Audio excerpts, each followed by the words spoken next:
All right, we're back. Round two. Cool, cool, Get cool, it cool. done. We've been away for a little bit, but we're back. Um, I'm Joel. This is Keegs. I'm going to go through a few questions today. Keegs, Yeah. wanna start it off? Yeah. So I think today we're just looking at pretty much progression of clients and knowing when clients are seeing results, if they see results, and how are they getting those results. So then with that, we have to look at, are we testing clients? How often do we need to test clients? Do they even need to be tested? Because some can just see results, some don't see results. So I think that's what we sort of going over today. Yeah. Yeah, and just to put it out there, we're just freeballing this conversation, and we're just having a No discussion pretty research. much. But this is what it looks like, and us learning in the process as well. The way that I see it, I reckon, is with the testing and seeing progression within a client, and for them to see progression, I think what needs to happen first is understanding what the client wants out of the situation and deeply understanding what they want out of the situation. So if a client comes to you and says, I want to gain muscle and I want to look better, compared to someone who comes to you and goes, I want to compete for a strength and conditioning or a powerlifting competition or something like that, that's gonna play the biggest part in understanding their progression and knowing when to test them with certain movements, when to do like a 1RM test, or when to, I don't know, change training blocks and all that sort of stuff. So, for example, if you were coaching a powerlifting client, 1 rep max testing, although I don't have a lot of experience with that, 1 rep max testing and testing lifts over a 6-week block would be beneficial. Hmm. What do you think about that? Yeah, I think that's especially just looking at that in terms of who your client is. Are they athlete or they non-athlete? And in terms of the 1 rep, like for me in rugby training, we used to do that all the time. And it was at the end of every month, you did a 1 rep max. Um, and I think that's a good way to indicate for someone who's maybe doing a competition or just trying to get stronger. There's also with 1 rep max, I like to do the more of like a 3 to 5 rep max actually. Yeah. I prefer that because 1 rep max, yeah, you can just max out a thing, but it's not showing it, that's showing maybe some power, but your strength, how can you just go? Mm. That's what I quite like to do with some clients. Yeah. And it's also safer, right? Doing it a three Mm, to five is yeah. in a more non-athlete setting. A 3 to 5 rep max would be a better Yeah. understanding. It's not gonna Yeah, you're not yeah. gonna actually like break something doing a one Yeah. rep deadlift, or or Yeah. a rep squat. I think with the squatting movement, there's no point in doing a 1 rep max. I think like aiming for a 3, because hitting a 1 rep max on a squat is dangerous for someone who's not a power lifter. Mm, We're talking average, yeah. not power lifter, non-athlete type person. Yeah. But yeah, then again, I think with just like your average person or someone, not average person, but just person trying to get into lifting and all that sort of stuff, testing isn't the most valuable piece of information at all.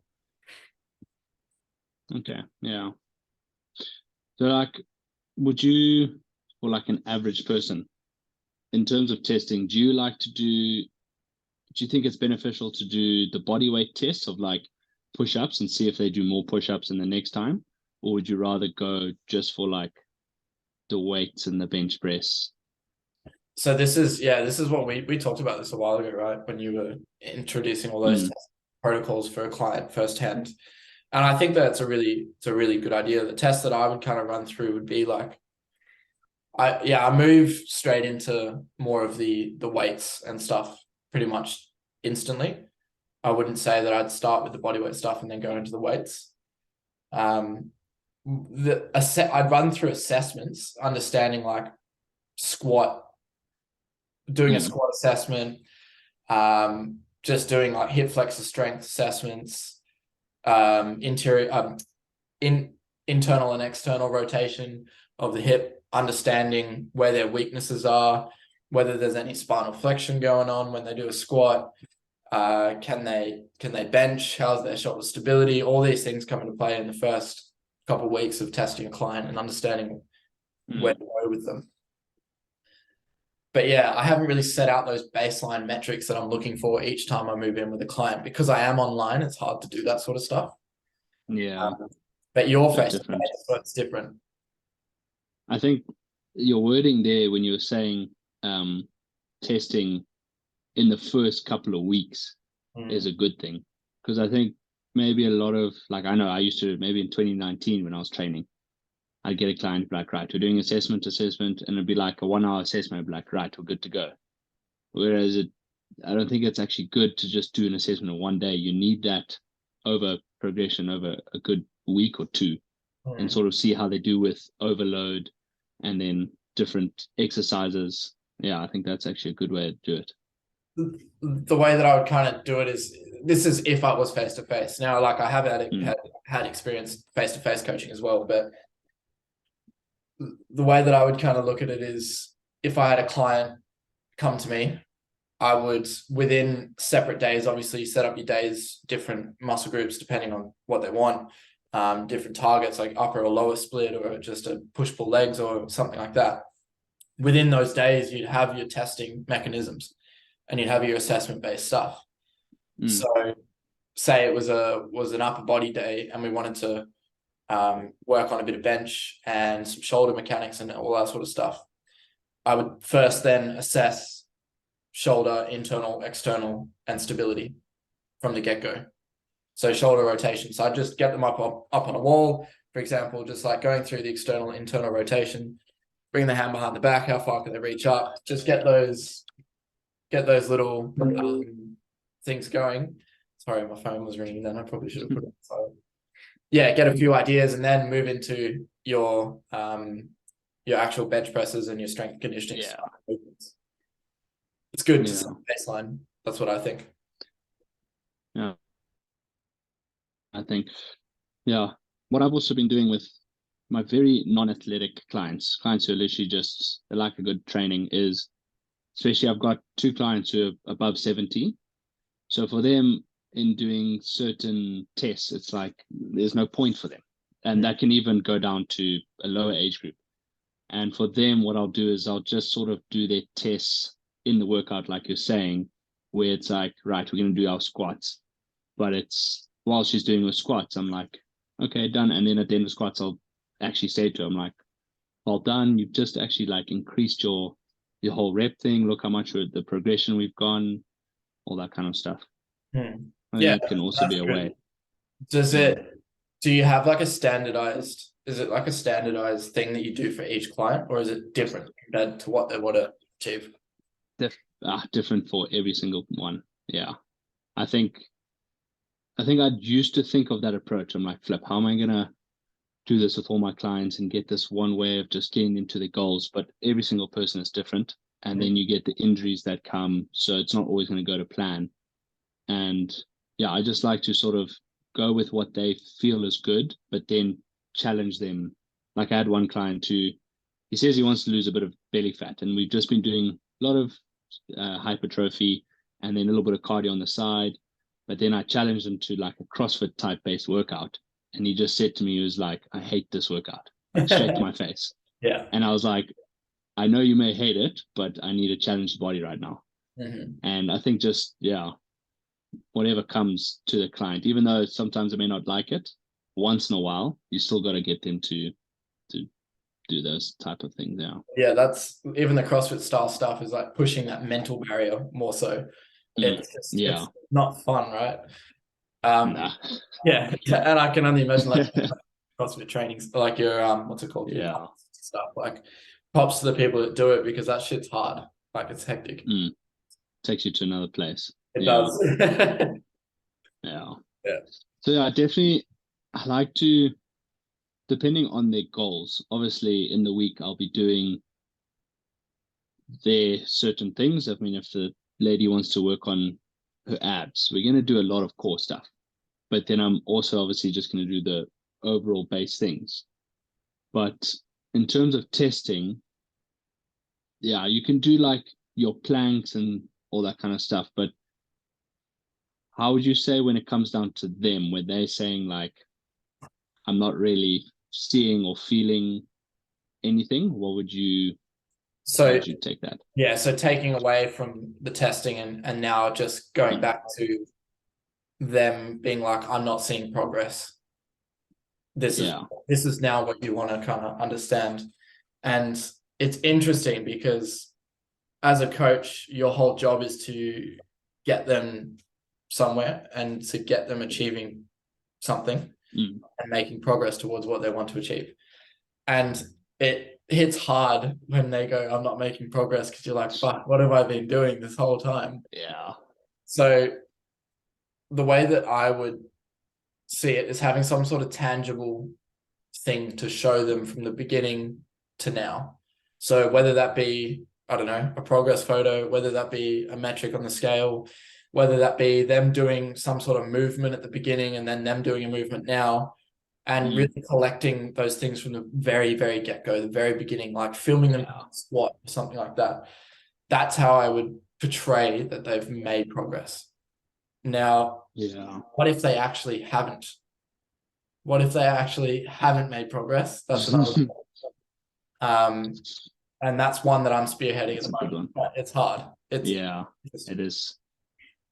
Yeah, I definitely think, you hit it on the head there where, like I had one client teaching them how to do a Turkish get up. And at the beginning, they literally had no way. They kept moving their leg wrong. And then I just did it every week. And then I overloaded the weight a little bit more. And then it's like, flip, check at you. You've just done this from the first one. And definitely I think that's a big one, is just reminding them of where they used to be. And that's a good point in terms of anything in life, as everyone starts, whether it be flipping Tiger Woods, he started hitting the ball into the rough. That's how it works. So then, on that is, how do you then like sort of find out if it's them or if it's you who's not getting them to make the progress? Are they not working hard enough in your sessions, or are you not giving them hard enough? And then how do you tell the difference? Yeah, see, that's a hard one, hey.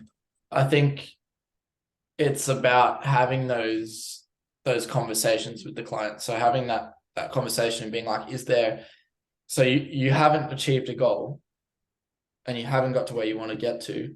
Is this something that I'm doing that you feel like, is there something that I'm doing you feel like I could do better? Or take a hard reflection and understand whether it has been you and it has been what your actions have been behind the scenes, and actions that actually haven't been aligning up with your goals. And then this is kind of what we spoke about the previous one. And that's a really interesting one, because it's quite demoralizing for a coach to not get the client results, right? It is. Yeah. You either put doubt in yourself, or you just think that this client isn't really coming up to standards, which is what we need. But so there's some clients where it takes time, but then there's other clients where you're like, now that doubt starts to set in. So now you're 3-4 months in and nothing's happened.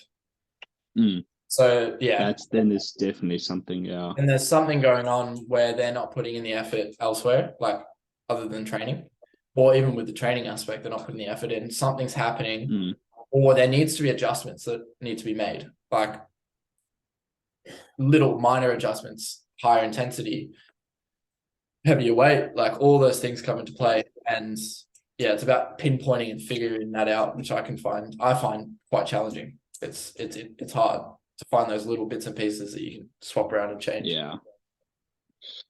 I think behind the scenes definitely plays one of the biggest roles. I mean, my one client who was 150, who's now about 126, he trains every day, and I'll push him hard.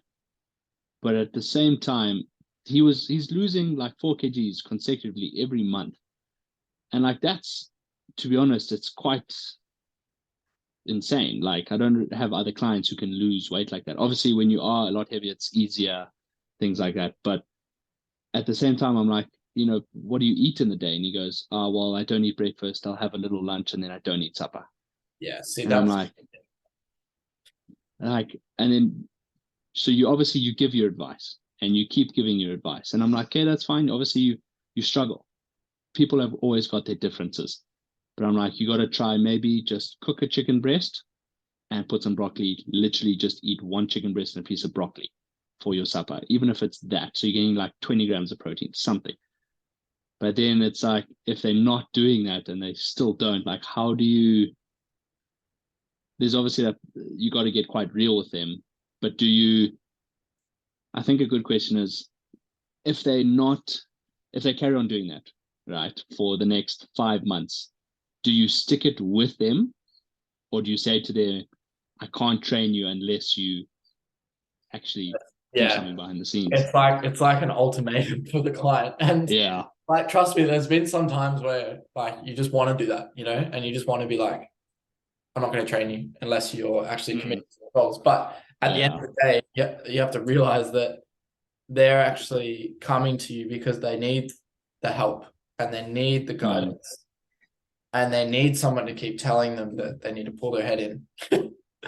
That's the simplest thing. That's why they asked you. Yeah. Even me, from an outside perspective, I need to get told to pull my head in sometimes,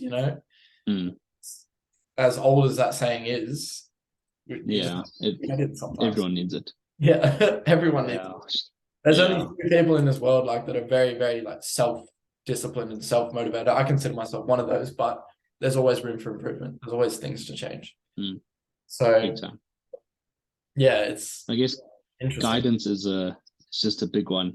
You just carry on doing as much as you can, and I think it's good motivation for myself as a trainer to be like, right, I'm going to get them to get to that point. That is my goals. What if they've got the goals to train and to do all that stuff? My goal is to just get them into also a healthier life. It's not just about the training, it's the mental side. It's this. Yeah. I think that's the best we can do. So maybe what we could do is like make sure to celebrate the small little wins along the way. I think that would be a good one. Celebrating those little points, whether it be like a increase in a squat or something like that, to build that self-efficacy client as well. Little things, yeah. To know that they're making... I think so for people watching, so I'm going to be building my own gym. I think on that point, you've just given me an idea. It's like to have a bell in the gym, and when you smash a PR or when you do a new move, smash that thing, and that'll just boost the confidence of that person. I think, things like those small wins, they really do. Building self-efficacy within a person, giving them pats on the back when they accomplish something and when they know that they've accomplished something as well. And it's obviously just, we do lean into that though. Like that is a part of being a coach. Like you do that sort of stuff. Sick idea with the bell. I like that. Or like a whiteboard. Actually, maybe not a whiteboard. Yeah. It's something. But what's like, I thought of it earlier, is basically you have your goals, like your client's goals, and then on the whiteboard, whenever they come in, you have it written on the board. And then when it's ticked, every time they come in on that board, you could even leave it there just in small writing and say, accomplished. And it's like, if I accomplished that, let's get even better. Something like that. So yeah, then it comes down to setting goals with the client, and like small, that's where we come into play, because that's what we're good at doing. Sitting down with a client and then understanding what's achievable over like a week's period or a 2-week period, and then letting them tick the box. Because if we sit there and set some unrealistic goal and they overshoot it or completely undershoot it, then what are we good for, Yeah, exactly. So we've got to make it measurable, but that's when you actually have to understand your client really well and know what's achievable for them. Yeah. But no, good discussion. Okay, so then in terms of, I think one of my last questions is, we've set goals, we're reaching, and for you, what's the minimum amount of times that a client trains for you? Like, minimum is 3 days a week. yeah. You either get two options. You get 3 days a week or 4 days a week. I don't do 5s or 6s. I just believe in the 4-day training week or the 3-day training week. Yeah. What I about definitely think, yeah, I've got clients at the moment who, there's 3 different clients. I've got the ones who train twice, they've got a set and they always train twice a week. And then there's the others who's got twice a week and the other one who's got 3 times a week, but they never actually make, sometimes they'll make 1 a week. And it's like, so then the one person who trained twice a week, they asked, they're like, I think we talked about this last time, is when will I see progress? And I'm like, you can see progress in about 3 months, but that is if there's consistency and obviously work outside. So I think on my side, I probably have to start getting clients to look at training 3 times a week, which they actually are keen to do. But it's also, yeah, those other ones that are only doing once a week, do you try and get them on board as much as you can, or do you now go, look, if you're not going to do 3 times a week, there's not going to be much progress? Do you just be honest with them?